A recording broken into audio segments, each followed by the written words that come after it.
أعوذ بالله من الشيطان الرجيم. بسم الله الرحمن الرحيم. الحمد لله وحده والصلاة والسلام على حبيب مصطفى صلى الله عليه وسلم. Omulabi walabaika Islamic Media kulamsa ti assalamu alaikum wa rahmatullahi wa barakatuh. Amatina majivuga wachitiba Allahu tabaraka wa ta'ala ebengana emirembe bibere ku nabiyuna Muhammad sallallahu alaihi wasallam. Manya nedohozi nga bulijjo Senkungu Abdul Wahab Kivumbi Sonko omunaku eyegulira yali akawera. Njagala olunaku olwaleero tuwumbewumbe omusomo gwaffe ogukwatagana ku shaitani, tugirabe mu bujjuvu bwayo olw'ensonga shaitani eno mulabe waffe wa lwatu, kati ye yatutegeera nti tetumwagala, so nga naffe tulina okumutegeera nti tatwagala, era nga tumanya goolo yeki ekikulu kyagenderera. Tulaba abasambi b'omupiira babeera mu kisaawe, abasambi 22, bano badifendinga, bano balumba, bano bwakubono, no bwagwereza oli, no bwagwereza oli, no bwagwereza oli, no bwagwereza oli, paka ng'ekigendererwa kye omupiira ogwo okusala layini eri eya goolo guyingire munda. So ne shaitani nayo erina goolo zaayo, erina ebigendererwa byayo byeyagala okuba nga etuukiriza wakati mu kuba nti bwe yakizuula nti ensonga yagiviirako okuba nti egobwa mu ggulu yalinze naawe, era bwetyo nyiivu n'esalawo n'ebeetukolako obulabe. Mulundi gwaffe ogwayita baakoma nga tulaba biki shaitani byeyagala okuba nga omwana Adamu akola, okuba nti omwana Adamu ebintu bwe bw'anaabeera nga abikola ajja kuba ng'ali mu bugufu bwayo bwennyini. Twagamba nti shaitani ya'muru bil fahsha'i wal munkar. Munange shaitani yo eragira bintu bya bwononefu, bintu bya bwenzi, bintu bya luwati, kati yo byesinga okwagala. Wal munkar, byonna ebitamo, byonna biri musango gwonna gw'omanyi, yo byekola ki? Byeyagala okubeera nti nga etuyitamu, okuba nga etulemesa okuba nga tukolebwa ekitiibwa Allahu tabaraka wa ta'ala. So etuba nti ebintu ebyo buli bw'obyewala shaitani oba ogiri wala, buli bw'obisemberera shaitani oba ogiri kumpi, era yeena ebeera nsanyufu. Etugamba ensonga endala shaitani yesinga okwagala, biki byeyagala? Shaitani biki byeyagala era biki byeragira omuntu abenga akola? So kiri Allahu tabaraka wa ta'ala yatulagira n'atugaana al-fahsha'i wal munkar. Allah yatugaana ebyobwononefu, byo Allah bwe yabitugaana yo nebikola ki? Yate byeragira, era yebiwundawunda neraga nti birungi, so nga ate Allahu tabaraka wa ta'ala abiganye.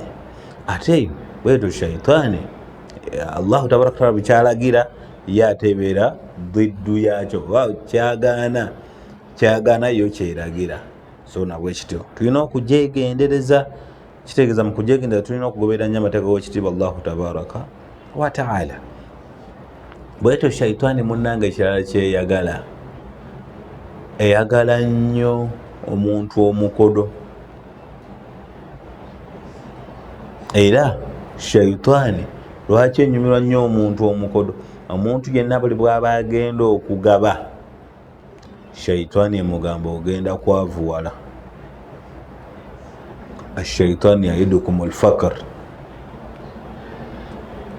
shaitani yo ebagamba mugenda kwavuwala, ogenda kubeera bubi, era obogezako kuba nti ogaba, shaitani nga yeggana. Lwolabanga ng'olina kyogenda okugaba, shaitani nekugaana, n'owulira ng'olina omutima muli okugamba nti togaba, ojja kwavuwala, ojja kukenderako, okakasa bukakasa nti shaitani yekulimu, yerimu okugaana. Gezaako nnyo girwanyise, beera ng'ogaba. Lw'onoogaba ojja kwesanga nga oli mukusasa kwa ekitiibwa Allahu tabaraka wataala, ogondedde Allahu tabaraka wataala nga shaitani koze eki ogyesambye. Wayo shaitani eraga nnyo omuntu nti bwogaba oyavuwala, naye ate Allahu tabaraka wataala ayagala nnyo omuntu akola ki, agaba. Kuba Allahu tabaraka wataala yatukakasa n'atugamba nti mathalu alladhina yunfikuna amwalahum fi sabilillah kamathali habbatin ambatat 7 sanabila fi kulli sumbulatin 100 habba. Timunnange nno omuntu asaddaka mukola ekitiibwa Allahu tabaraka wataala, munnange afaananako nga bwolaba omulimi akwata ensigo eno n'agisiga n'agisimba mu ttaka, naye mu misigo ey'emu gy'asimbye n'agibikka n'okugibikka, n'akakasa nti eno ngibisse kaakati nno, era ng'alina yaqiini nti ensigo eno ejja kumera, Allah ajja kugimeza. Ate Allah bw'agimeza munnange n'agiteekako ebibimba 7, buli kibimba Allah n'ateekamu empeke 100, naye nga wasiga empeke emu. So yaqiini eyo gy'obeera nayo ng'okola atya, ng'osiga byosiga ebyo ng'okakasa nti bijja kudda, kitegeeza ki? Kitegeeza nti ebyo byosimbye oba okakasa nti bijja kudda. Ne wano mu sadaka, mu kusaddaaka, kakasa nti ebintu bino byoteekamu egyosaddaaka Allahu tabaraka wataala ajja kukumezesaamu, ajja kukubisizaamu emirundi n'emirundi, kuba ekyo kye yatugamba. Mbaka sallallahu alaihi wasallama n'amala nakugamba nti as-sadaqatu la yanqusu min al-mal illa bal yazdad. Munnange okusaddaaka kuno tekukendeeza mu ssente eyo, okujjako yeeyongera bweyongezi. So shaitani awo netuyitirawo neba nga teyagala tubikole ebyo byonna. Munnange tubeere eno, ebeere nga etusubye ejjana ewoomerera ennungi. Bwatyo shaitani ebirala byekola, shaitani teyagala bantu batendereza Allahu tabaraka wataala, era ebajjako nnyo okubanga batendereza Allahu tabaraka wataala. Shaitani eno ekola kyamaanyi nnyo okulabika nti omutotendereza Allahu tabaraka wataala. Kyova olaba ng'eyitira mu ki? Allahu tabaraka wataala yatugamba ebintu byeyitiramu, tugamba eyitira mu kye bayita omwenge n'ezzaala. Munaye shaitani ebintu ebyo ebyagala nnyo, mweyitira. Era Allahu tabaraka wataala yatugamba nti innama yuridu shaitani, mazima shaitani kikyeyagala, eyagala kubajja kukola ki? Kukutendereza Allahu tabaraka wataala ng'eyita mu ki? Ng'eyita mu kyetuyita alhamur walmaisir, omwenge naki? N'ezzaala. Kyova olaba musajja omu ku bayimbi agamba nti omwenge y'emperekeze ya sitaani eyannama ddala, nti yo kasita omala okugunywa kitegeeza ovaako, shaitani gweba ekutadde kuba tokyategeera. Naye omuntu omutuufu alina kubeera soba 24/7, okujjako nga yeebase bwazuuka, alina kutandika, alina kubeera akitiivu. Mu mbeera eyo nekiba nti shaitani omweyitira. Buli kintu kyonna ekibi kyoyinza okulowoozaako oba kyomanyi, shaitani yo mweyitira okubeera ng'etujja ku byowa kitiibwa Allahu tabaraka wataala. Bwemala obikujjako kitegeeza yeekusuubira kuba nti ogenda kufa ng'ovudde ku Allahu tabaraka wataala ng'ogigoberedde. Bw'omala okugigoberera kati noofa yauma alkiyama, tuyinawo abantu bamiteeka ebiri. Abagondera Allahu tabaraka wataala balina empeera yaabwe, n'abagondera shaitani nabo balina empeera yaabwe. Naye nga Allahu tabaraka wataala batutegeeza mu surati Yaasiini nti Allahu tabaraka wataala agenda kukola ki? Agenda kubeera nga akowoola abantu ngombe bagifuuye tukuŋŋanya yauma alqiyama. Tuli awo, buli omu alinze bamubale, buli omu alinze alabe wagyalaga. Allahu tabaraka wataala tugambe nti wamtaazu lyauma ayyuha almujrimun, abange abaali aboonoonyi, abaali abagoberezi ba shaitaani, munnange mwerondemu. Sijja kutawaana kubagamba nti kino oba kiri oba kiri. Mwerondemu mwejjeyo mangu mangu, mwe mudde wali. Ayi wamtaazu lyauma ayyuha almujrimun, abange mwerondemu mugende wali mwejjemu. Ng'abantu bwe bayinza okukola omusango, abaana bakoze omusango, baga nti munnaye baana mmwe mumanyi ti buli amanyi nti yakoze kino bwe kino bwe kiti, mudde wali. Bw'atyo Allahu tabaraka wa taala bw'agenda otugamba yauma alqiyama agambe nti wamutaazu lyauma ayyuha almujrimun, abange mwenna abaakola emisango, mwenna abaakola ensobi, mwerondemu mudde wali. Nga bamaze okwerondamu bazze wali, Allahu tabaraka wa taala agambe alam ahad ilaikum ya bani adam, abange mmwe abaana Adamu saabalaganyisa alla ta'budu shaitaani, okubanga temugondera shaitaani. Innahu lakum aduwwun mubin, mazima gye muli mulabe wa lwatu. So kyengezaako okubategeeza nti shaitaani mulabe waffe wa lwatu. Allahu tabaraka wa taala yatugamba dda bingi, ayati twazisoma twaziraba, ayati tuzisomye, naye Allahu tabaraka wa taala nga kyekyo ekigambo kyatugamba. Allah yakola naffe endagaano shaitaani tumwesonyiwe, tumuviireko ddala ddala ddala ddala ddala, kubanga mulabe waffe wa lwatu. Mulabe wo kasita omutegeera, mulabe yenna gw'oba otegedde bannange, oba oteekeddwa okumwewala, naye omulabe wasinga okubeera omubi oyo gw'otamanyi, gw'olowooza nti mukwano gwo naye ate nga munnaye mulabewo. Kakati yo shaitaani mulabe waffe wa lwatu, ge mazima amatuufu. Twagala tetwagala. Kakati katutegedde nti mulabe waffe wa lwatu, naffe tulina okubeera omulabe we. Allah bwe yali atussa ku nsi, bwatu yatutegeeza ntuga ffenna tuli balabe n'abalabe, naye abamu tetukimanyi nti shaitaani tulina okubeera omulabe, tulina kubeera nga tutumwagala, nga ye byayagala naffe tetubyagala. Kuba mulabe wo byayagala oba tokola ki, oba tobyagala, kitegeeza byayagala tukole tulina butakola ki, butabyagala. Wakati naawo Allahu tabaraka wa taala amaze okutugamba ebyo, alam ahad ilaikum ya bani adama alla ta'budu shaitan innahu lakum aduwwun mubin wa an i'buduna hadha siratul mustaqim. Na Allah yatulaga tumusinze yekka bw'ati mu bwomu bwe, lyekkubo nettuufu erigenda okututuusa mu jjana. Munnaye tujja kutuuka ekiseera nga kwekyo ekiseera tewakyali kyakukola, nga taata abantu balaajana ti ayi Allah singa otuzaayo, ayi Allah singa okola botaga nti munnange ekyo kyemwakolerera. Kaakati shaitaani bamugambe nti shaitaani kwata abantu bo abakugoberera.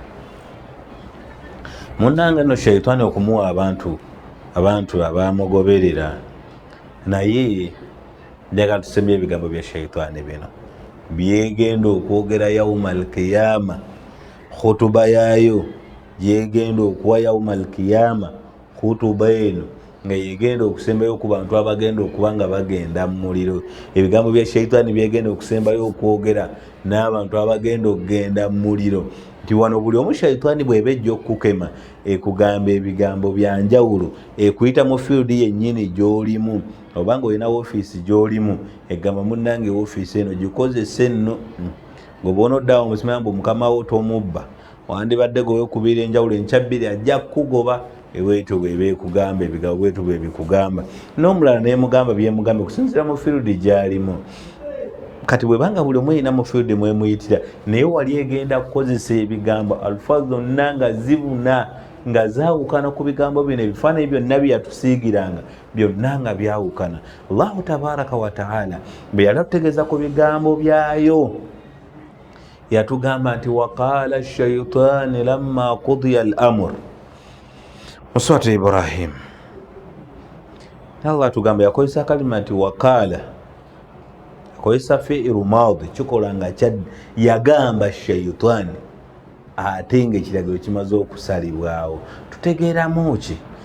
Teyagamba nti sayakulu shaitaani, shaitaani yajja kugamba, la, wabula agamba waqaala shaitaani.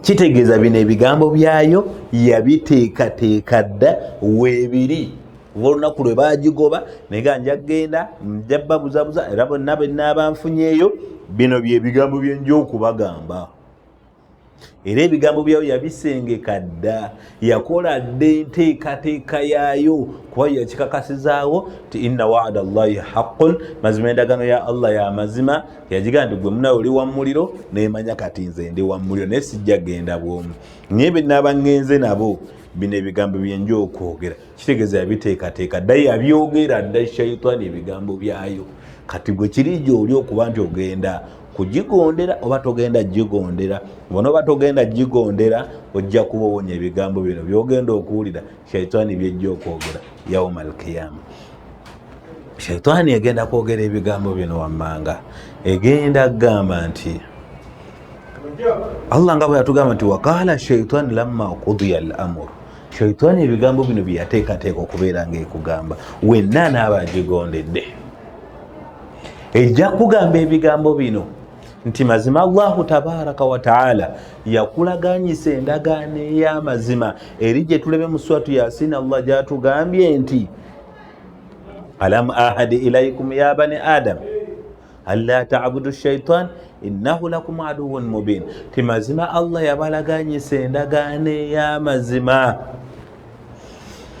bwe ntyo nange nembalaganyisa eyange ey'obulimba kyekiraga nti ya bulimba wayojja kwongerayo ebigambo gaye nti makana liya alaikum min sultani sabayinaako buyinza sinze nabatonda sinze nabaleeta ku nsi sibalinaako kakwate konna so kiba kitegeeza ki kitegeeza nti yengeri gyeni tetulinaako kakwate nange nembalaganyisa ebyekikwangala nabagamba nti utakhayar nti maamawo taatawo bakuzadde bakukuzizza bulungi naye wakati mu kukula kyokka ovuddeyo oli akugambye ti munnange kitaawo oyo takwagala ne maama woyo tebakwagala era nze nkwagala ebyaddala n'omusanga gyali naye akugamba nti akwagala ebyaddala abazadde babakuziza kusanza olina emyaka 18 ku 2 naggamba bali abakuzaala ne bakuza tebakusuulawo wookulidde hatta sobola n'okuba nga okyasuula nawaabwe mu maka gaabwe era nakkakasa nti munnange tebakwagala era tebakunjagaliza tebakwagaliza birungi era ye naakutwala yakola ki yakwagala ennyo wakati nkuba nti bwamala okutwala yegolooza nti akwagala nnyo nga tamaze kufuna lukusa lw'abazadde bo owayita omwezi gumu 2 aba alina kukola ki kusuulawo so kakati golowooza bw'otuukayo n'ogamba abazadde bo nti temunjagala bagambye temunjagala era n'oba ng'oli gw'osoosowaza ku bo kitegeeza nno kyoba okola oba tokimanyi so nabwe kityo nno shaitaani nayo allahu tabaraka wataala ye yatutonda era ng'atwagala era n'atulira biki byetuteekeddwa okukola ekyobola naye ejja kutwegaana gaye nti makana liya alaikum min sultani banayinza saabalinaako buyinza kuba sinze nabatonda sinze nabaleeta ku nsi saabalinaako buyinza okugjako nabakowoola mukole nze byenjagala munnange ne munnyanukula kati ke mwannyanukula ma ana bimuslihukum wama antum bimuslihiya bannange ekyamazima kano akadde ke tulimu ko kakazigizigi kakanayo kyani naye obuzibu buli bumu bwokka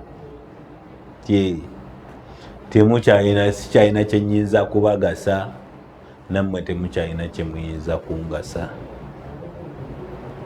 kiki ekigenda okuddirira mukuba nti ku ssaawa eyo tewakyali akyalina kyagasa munne naye nga oli shaitaani bwe yali ekunyonnyola ebigambo yakulaga nti munnange ebirungi era nekulaga ebirungi ebiri mu maaso wakati awo bweneemala okwogera ebigambo ebyo era emala egamba nti inni kafartu bima ashraktumuni min kabl wallahi nze byonna bye mwangattako byonna bye mwakola nga ntayi era bwetekwata ekibinja kyayo ekikulu bbeese mpaka bwenekiyingisa omuliro bwe nemala okukwata ekibinja kyayo kiyingiza omuliro, abaffe tubuuza, nze naawe tunaaba tuli luddawa? Tunaaba tuli eno mubayingidde ejjana, tunaaba tuli eri? Omusajja omu bwe yali annyonnyola emu ku aya z'ekitiibwa Allahu tabaraka wa taala, yagamba aya eyo buli bwagiwulira akaaba, aya egamba etya? baada audhu billahi min ashaitani rrajim, yauma naqulu li jahannama hal imtalaati wa taqulu hal min mazid. Allah mu kiseera wagenda okubuuliza omuliro jahannama ti abaffe muliro gwe ojjudde, gumale gumubuuze nti hal min mazid, abaffe owekitiibwa Allah obadde oyinayo ennyongeza. Kitegeeza bwe babuuliza maama wo, taata wo, senga wo, kojjaawo, yenna gw'oba otudde naye nga mulya n'akubuuza nti mwana wange okkuse, kitegeeza bw'obadde oli mubya, kitegeeza emmere oba ogiridde ng'ebaddeko ng'ewera n'ogimalawo. Wakati mu kugimalawo abaffe waliwo abagenda okuba nga gye bali mu muliro nga bataddeyo, era bwakubuuliza nti munnange nkwongere, kitegeeza kyagenda okwongera kibeerawo. Kitegeeza olwo abagenda okubeerawo ng'abali munda bangi, nga ne bano abali wano nabo abalindiridde okuba nti bayingira nabo bangi. Wali weebuuzizzaako ogenda kubeera mu baliwa? Kuba Allah bwe yamaliriza yagamba wauzlifatil jannati lilmuttaqiina ghayra baid, munnange nno ejjana egenda kubeerawo awo naye nga yabaani? Lilmuttaqiina, abaagana okugondera ebikola bya shaitaani ne bagondera Allahu tabaraka wa taala. Bwe baamala okugondera Allahu tabaraka wa taala, bwe batyo nno nga bo be bagenda okuba nga bayingira mu jjana, ng'ate bano abajeemera Allahu tabaraka wa taala ne bagondera shaitaani, munnange nga bagenda mu muliro. So nze naawe tuteeketeeke okuba nti tugenda kubeera mu bantu b'omu jjana. Tulekera okuba nga tugondera shaitaani n'ebikola byayo. Bwe tuba nga tulina ensobi ze tukoze, tube nga tugondera Allahu tabaraka wa taala ng'era tumwenenyeza. Shaitaani tugenda giwona tutya? Tugenda giwona tutya? Tugenda kugiwona n'ebino ebintu wammanga. Awalan dhikrullahi tabaraka wa taala, okuba nga twendereza nnyo Allahu tabaraka wa taala, wal istighfaaru, n'okuba nga tuyitiriza okuba nga twenenyeza Allahu tabaraka wa taala, wakati wa shukuru linni'amihi, okuba nga twebaza ebyo Allahu tabaraka wa taala ebyengera byatuwa, tuba nga tubyebaza. Kuba yo yagamba tojja kubasanga nga bakwebaza, tojja kubasanga nga bakutendereza. Yo binnyinnyini ebyo byonna byeyagala okutuggyako, wakati n'okwewala ebyo shaitaani byonna byolaba nga kyonna kikola kibi, manya nti bikola byaki? Bya shaitaani. Bwe tunaabyewala nno tugenda kubeera abantu abalungi abagenda okutuuka yauma alqiyama nga tuli radiyatun marudiya, nga Allah atusiimye, nga naffe tumusiimye, nga atuwa ejjanaye ey'emirembe. Mu butuufu twetaagira ddala okubeera nti twewala shaitaani. Saba kitiibwa Allahu tabaraka wa taala atwewaze shaitaani n'ebikolwa byayo. Saba kitiibwa Allahu tabaraka wa taala atuwe okumutegeera era okukola ebyo byayagala era byasiima. Saba kitiibwa Allahu tabaraka wa taala atukuumire obusiraamu bwaffe, atuke okutujjulula nga tuli bakkiriza. Saba kitiibwa Allahu tabaraka wa taala era atuwe ejjanaye ey'emirembe, atutaasa omuliro. Saba kitiibwa Allahu tabaraka wa taala akuume ekigambo la ilaha illa Allah Muhammadun rasulullah, ng'ekigambo ekyo tukiwangaalireko, tukifiireko era tukiyingirireko ejjana, kibeere ekigambo ekisembayo mu bigambo byaffe. Rabbana takabbal minna innaka anta samiul alim wa atubu alayna ya maulana innaka anta tawwabur rahim. Rabbana atina fid dunya hasanatan wa fil akhirati hasanatan wa qina adhaban nar. Rabbana hab lana min azwajina wa dhurriyyatina qurrata a'yun waj'alna lilmuttaqina imaman. Nsigadde nze Ssenkungu Abdul Wahab Kivumbi Sonko. Buli mwaka Allah atukuume nga tuli balungi abalungi ng'ate tuli abalamu. Wassalamu alaikum warahmatullahi wabarakatuh.